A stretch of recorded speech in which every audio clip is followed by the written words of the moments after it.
Welcome to our deep dive into The Alchemist. I know a lot of you are interested in self-discovery and personal growth, and well, this book is a great place to explore those ideas. Absolutely. We're going to dig into some of the big themes and lessons, but don't worry. Right. If you haven't read it yet, we're not going to spoil the whole plot. Definitely not. So, to help us unpack all this wisdom, Yeah. we have an expert with us who can help connect the dots and really reveal those deeper layers of meaning. Happy to be here. Right away, we meet Santiago, Yeah. this shepherd who's having these vivid dreams about finding treasure at the pyramids. Right. And it's more than just a dream. Oh, for sure. It's like this call to adventure, Holding a it. nudge toward his personal legend. Yeah. That's What is that exactly? That's such a powerful idea. You know, it's that thing that feels like it's what you're meant to do. Okay. Not just what you want to do, but like your unique purpose in the world. So like what makes your soul sing? Yeah, exactly. It's that thing that just feels right. But his family wants him to be a priest. Right. A safer, more traditional path. Right. Much more stable. And I think a lot of us can that. relate to that kind of pressure. Absolutely. That pull between what's expected of us and what we really want. Yeah, and sometimes it feels like the universe sends us signs to help us figure it out. Omens. Exactly, like little nudges or coincidences that point us in the right direction. Like when Santiago meets the King of Salem. Yes. Such a pivotal moment. It feels like a turning point. Totally. And he introduces the concept of beginner's luck. What's that? It's like a little taste of success, a win from the universe to kind of encourage you to keep going. Like a sign that you're on the right track. Exactly. Have you ever had that happen? Oh, yeah, definitely. Where something good happens and it just gives you that boost of confidence to keep pursuing your dreams. Totally. But how can you tell if something is a real omen? Right. Or just like A coincidence. a random lucky break? That's where listening to your heart comes in. Okay. Coelho talks about the soul of the world, this universal energy that connects everything. And when we tune into that, we start to hear our intuition more clearly. Like gut feeling. Exactly. It can tell us if something is right or wrong for us. So omens are the signs. Yes. Our heart's the compass. I like that analogy. But then Santiago's journey takes this unexpected turn. Oh, yeah. He ends up in Tangier. And gets robbed. Right. And has to work in a crystal shop. That doesn't sound like following your personal legend. No, but it's all part of the journey. So it's like those detours, those unexpected twists and turns. Yeah, they're all part of it. Become part of your personal legend. They can actually be some of the most important parts. It's not a straight line. It's more like a spiral. Yeah. Always circling back, but with new experiences. Exactly. And Santiago learns so much in that crystal shop. What kind of things? Things about business, about people, about himself. More than he ever learned tending sheep. Way more. Those sheep were actually holding him back. So even though it felt like a setback, it was actually essential for his growth. Exactly. It pushed him out of his comfort zone and forced him to learn and adapt. It makes you think about the things in your own life that might be holding you back. Totally. Even if they seem safe and familiar. And this is where we meet the alchemist.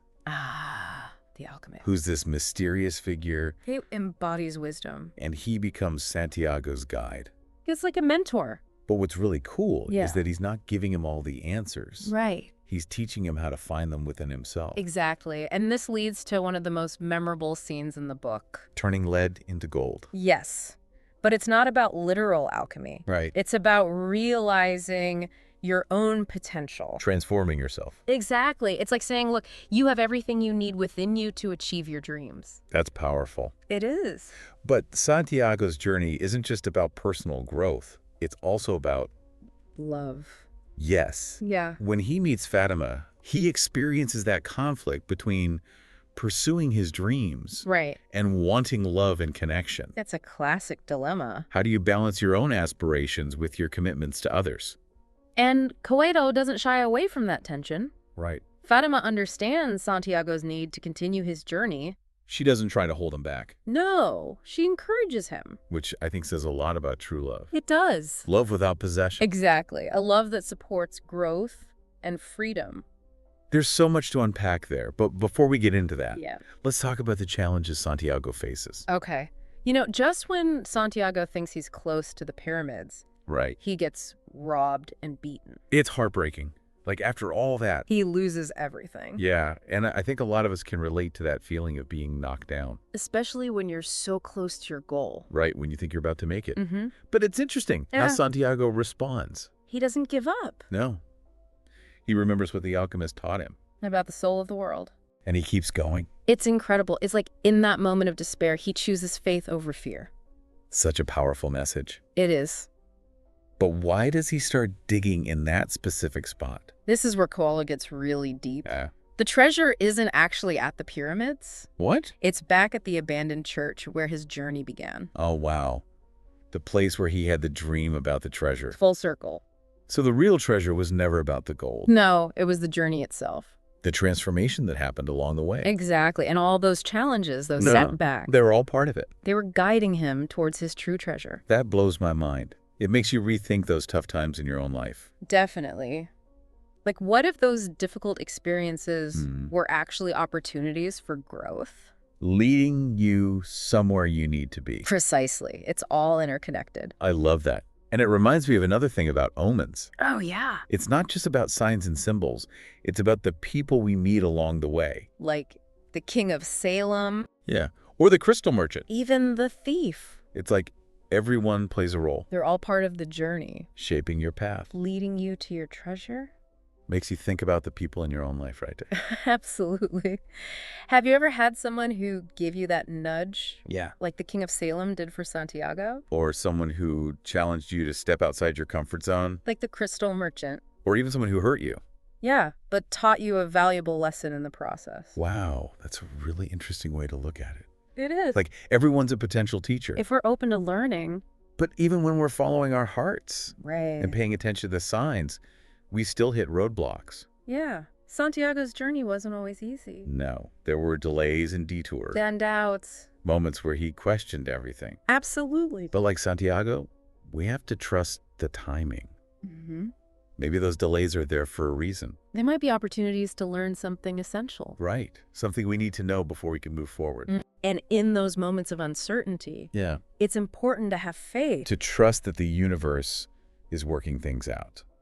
Even if we can't see the whole picture yet. This is why The Alchemist is so powerful. It's more than just a story. It's a guidebook. For living a more meaningful life. It teaches you to listen to your heart, to recognize the signs, and to trust the process. And it reminds us that the real treasure isn't always at the end of the journey. It's what we gain along the way. The wisdom, the connections, the transformation. I love that. Okay, so we're nearing the end of Santiago's journey. He's finally reaching the pyramids. But we know things might not be what they seem. We'll see what happens. Okay, so Santiago's at the pyramids, the supposed location of his treasure. But we know there might be a twist coming. And there is. What happens? Well, first, I think it's important to point out that Santiago's mindset has shifted. Oh, yeah. How? He's not obsessed with finding the actual gold anymore. He's just grateful for the journey. He even expresses gratitude for the thief who robbed him. Exactly. Which is pretty amazing when you think about it. It is. What do you make of that? Well, it shows a deep understanding of interconnectedness. You know, how everything happens for a reason. Like those challenges were actually essential to his growth. Right. They led him to where he needed to be. It's a powerful way to look at things. It is. It challenges us to reframe those negative experiences in our own lives. And see them as opportunities. Exactly. But, okay, let's get back to the pyramids. Does he find a treasure? He does. Oh. But it's not what he expected. I knew there had to be a twist. There always is with Coelho. So what happens? Well, Santiago realizes that the real treasure wasn't the gold itself, but everything he learned along the way. So it was the journey, the transformation. Precisely. The gold was just a symbol. A symbol of something greater. Exactly. Like a metaphor for personal growth and self-discovery. It's like he had to physically travel all that way to realize that the real treasure was within him all along. That's the beauty of the story. It makes you think about your own life, your own goals. Are you so focused on the destination that you're missing the journey? That's a great question to ask yourself. It is. And even though Santiago finds the physical treasure, he doesn't just settle down and live a life of luxury. He doesn't. No, he knows his journey isn't over. There's a sense that he's going to keep growing and evolving. Exactly. He's not attached to the outcome. He's learned to trust the process. And listen to his heart. So The Alchemist, it's not just a story about finding treasure. It's a story about finding yourself. About following your dreams and trusting your intuition. And about embracing the journey. With all its twists and turns. Because ultimately, that's where the real treasure lies. Thank you for joining us on this deep dive into The Alchemist. Until next time, Keep seeking, keep dreaming, and keep diving deep.